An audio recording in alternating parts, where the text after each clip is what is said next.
I made 4 left turns in a row in the middle of the night in my hometown just to see if the car behind me would follow. It followed all 4.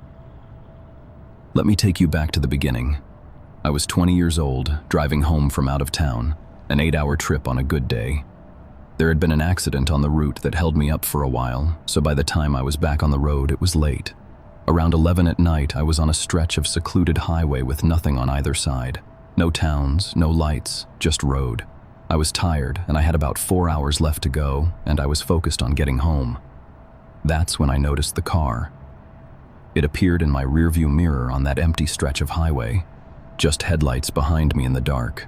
Nothing unusual about that. I didn't think anything of it. People drive at night. People use highways.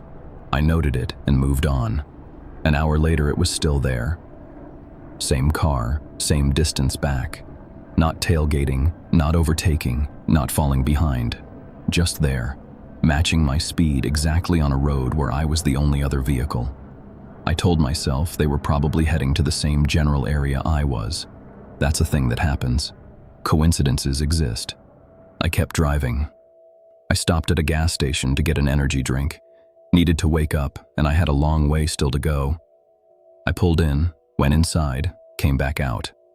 While I was at my car, I looked across the road. The car had pulled over directly across the street from the gas station. Engine off. No one got out. It just sat there. I drove out of the lot. The car pulled out and fell in behind me. I want to be precise about where I was at this point. I was 2 hours from the next city, 2 hours of highway. No towns of any size, no places to easily stop. No one else on the road at that hour. My phone had service, but calling someone wasn't going to change the geography of the situation. I was on a long, dark road, and there was a car behind me that had just watched me from a gas station parking lot without getting out. About an hour later, I needed to stop. Not because I wanted to, because I genuinely needed to use a bathroom. There was a rest stop coming up, and I pulled in. I walked to the facilities, took my time, came back to my car. The car was at the entrance of the rest stop, not in the lot, at the entrance. Sitting there with the engine off, positioned so it could see every vehicle that went in or came out. Still nobody got out. I drove back onto the highway. The car followed. At this point, I was doing something I had never done before on a drive. I was methodically checking every mirror every few seconds, tracking this car like it was the only thing on the road. And I was running through the logic of it. The gas station pullover could have been a coincidence. The rest stop could have been a coincidence. But both of them together, with an hour of highway following on either side, was not a coincidence. Something was happening, and I was alone on a dark road, and I did not know what to do about it. I decided to test it. There was a pullout coming up, just a gravel shoulder area, the kind of informal stopping point you see on rural highways. And I eased off the gas and pulled in, cut my speed gradually so it wouldn't look like I was reacting, just stopped, turned off the radio, sat there in the dark. The car pulled over on the other side of the road, opposite shoulder, facing the same direction I was. Engine off. Not a coincidence. You do not pull over on the opposite shoulder of a highway at midnight because you happen to need a break at the same exact moment as the car in front of you.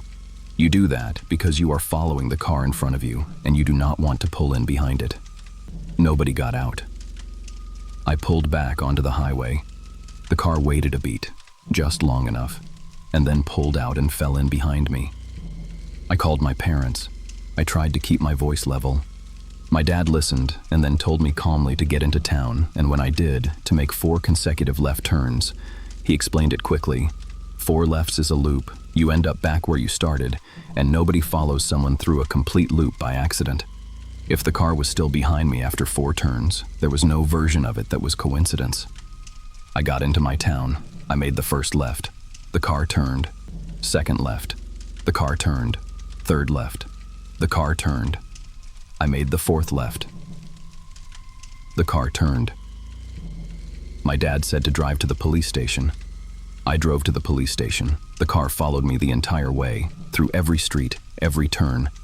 And then the moment I turned into the police station lot, it was gone. Peeled off at what sounded like 50 kilometers over the speed limit. By the time I was out of my car, it was already out of sight. I went in and reported it. The officer took down everything I could give them: make and model of the car, partial description, the route, the gas station, the rest stop. He said he'd send a patrol car to look for it. I never heard anything back.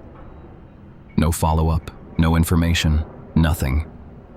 I think about that car a lot, about the specific patience of it. 4 hours of following, stopping when I stopped, waiting when I waited, never getting out, never making a move, just staying behind me in the dark for the entire length of that highway. Whatever the intention was, it was not impulsive. It was deliberate, and it was sustained, and it required someone to sit in a car for 4 hours watching another car. I think about what the plan was. I think about what would have happened if I had pulled over on that empty highway instead of at a gas station. I check my mirrors on every night drive now, every single one. When we walked back to the cars at the end of the night, all 3 of them had a slashed tire, same spot on each one, same clean cut. Someone had been out there while we were at the fire. 8 of us had driven out to BLM land in Colorado, south of Gypsum, marked Forest Service Road, dispersed camping. It was the kind of spot you have to know about, or specifically look for. An hour and a half down a dirt road from the main highway, no cell service once you got in there, no other campers anywhere near us. On the drive in, about 20 minutes down the dirt road, we passed a section where something large had been dragged across the road. Not a tire track, something else, a wide scrape through the dust heading off into the brush. None of us said anything about it at the time. We just drove past. I thought about it again later. One thing about that particular stretch of road, you could see headlights from miles away. The terrain was open enough that a vehicle coming in was visible long before you could hear it. We had been out there enough hours that we would have seen anyone approach. Nobody had approached. We were certain of that. One of the guys mentioned it offhand while we were cooking, just said it out loud, how far you could see, how obvious it would be if anyone came in. We all kind of nodded and didn't think about it further. It felt like a reassuring thing to say. We didn't realize we were noting it for a different reason entirely. We cooked dinner, cleaned up, sat around the fire as it got dark. 8 people who trusted each other completely, in a place we had driven an hour and a half to get to specifically to be away from everything else. No phones, no signal, nothing. Just the fire and the dark and the sound of the wind. At some point we decided to turn in and walked the 30 yards back to where the 3 cars were parked at the edge of the site. That's when someone noticed the first one. Front right tire on the first car, flat, not just low, fully flat, sitting on the rim. We got closer and looked at it with a flashlight. The cut was on the sidewall, clean, deliberate, consistent with something like a box cutter. Not a road hazard, not a nail, not a blowout. A cut. We checked the second car. Front right tire, same spot, same cut. Third car, front right tire, same spot, same cut. I want you to understand what that means. 3 vehicles, same tire, same location on the sidewall, same cut. That is not random damage. That is someone who walked up to each car in sequence and did the same thing to each one while we were 30 yards away at the fire. Close enough that footsteps toward the cars would have carried on that dry ground. Close enough that they could hear us talking. The detail that has stayed with me is the consistency. A panicked or angry person slashes a tire fast, jagged, wherever is quickest. These cuts were in the same spot on all 3 vehicles. That takes someone who approached each car calmly, crouched in the same position, and made the same cut 3 times. One of us had a gun. He stood guard while the rest worked. Flashlights on, nobody talking, hands moving as fast as they could. The fire was still burning back at camp, and somewhere on that flat open land where you could see headlights from miles away, there was a person we could not see and had not heard approach. We drove out on the donuts and called the cops and a ranger when we hit the highway. Gave them coordinates, the exact road. The cop who called back said it was good we were carrying and to be careful out there. That was it. No follow-up. Nothing. I've been back to that general area since. Not to that spot.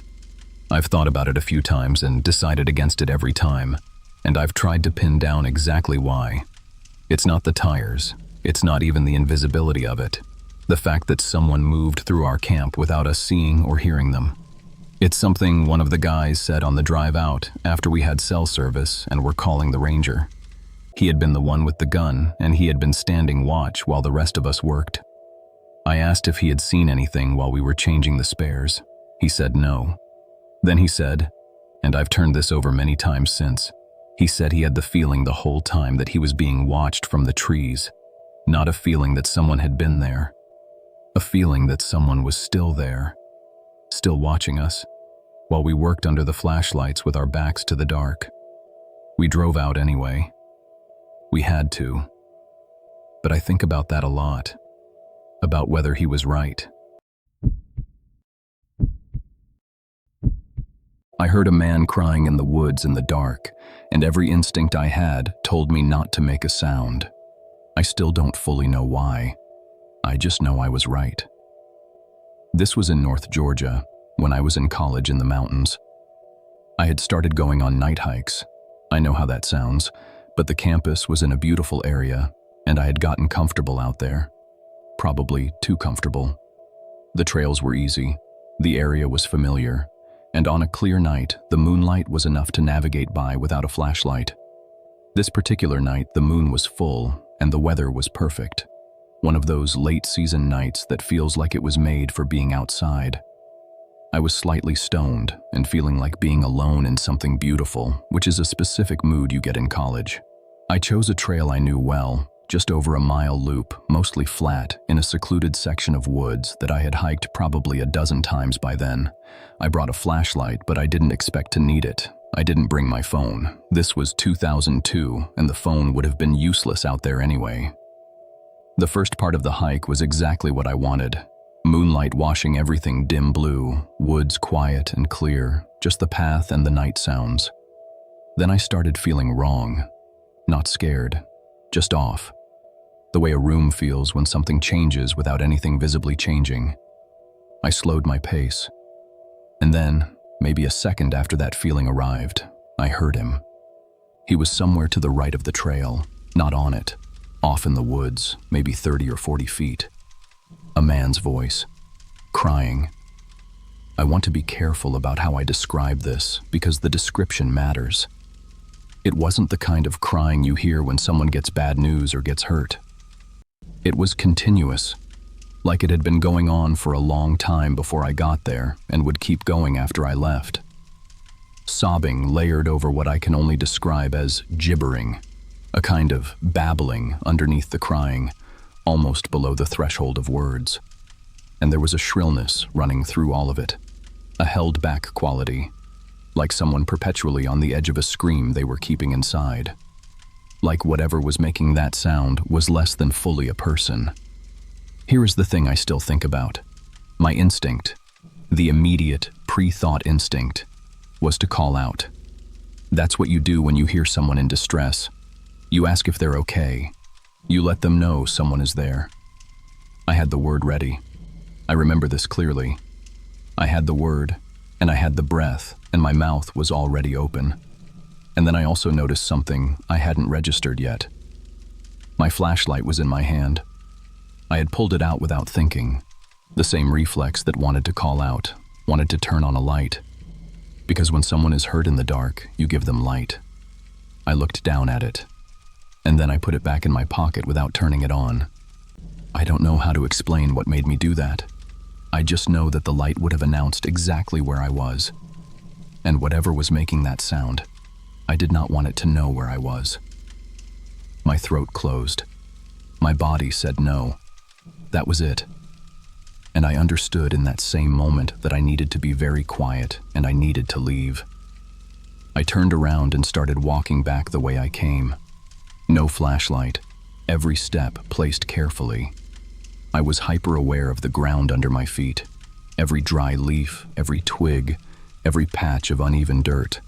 The crying was behind me and to the right, and it was the only sound in the world. I was convinced, not thought, convinced, that if I made a noise, the quality of that sound would change, that it would get closer, that whatever was making it would know I was there. I don't know how long the walk back took. The crying stayed at roughly the same distance the whole time, which meant he wasn't following me. That was the only thing that kept me at a controlled pace instead of running. I kept telling myself, don't run. Running makes noise. Just walk. I made it to the trailhead, made it to my car, got in, locked the doors, sat there in the dark. I drove back to campus and parked and sat in the car for another 15 minutes before I could get out. I never reported it. What was I going to say? There was a man crying in the woods? That's not a crime. What I couldn't explain then or now was the quality of that sound and the way my body responded to it before my brain had caught up. I have never felt guilty about leaving. Not once. I felt nothing like the urge to help out there. What I felt was a specific animal understanding that something was wrong with that sound and that the right thing was to leave without being heard. I think about what would have happened if I had called out, if the flashlight had given me away first, if the moon had been a little less bright and I had turned it on out of habit. I've hiked at night many times since then. I still do it. I've heard animals move in the dark and felt the usual low-level adrenaline of something you can't see. I know what that feels like. What I heard in those Georgia woods was not that. I've tried to explain the difference and I keep coming back to the flashlight, to the fact that I had already pulled it out. The reflex was already in motion, and something made me put it back. Something said, if he sees you, this gets worse. That's the part I can't get past. Because that's not a thought about an animal. That's a thought about a person. If these stories got to you, let me know in the comments. And if something happened to you out there, on a road, at a campsite, on a trail at night, something that didn't have an explanation, share it below. I read every single one.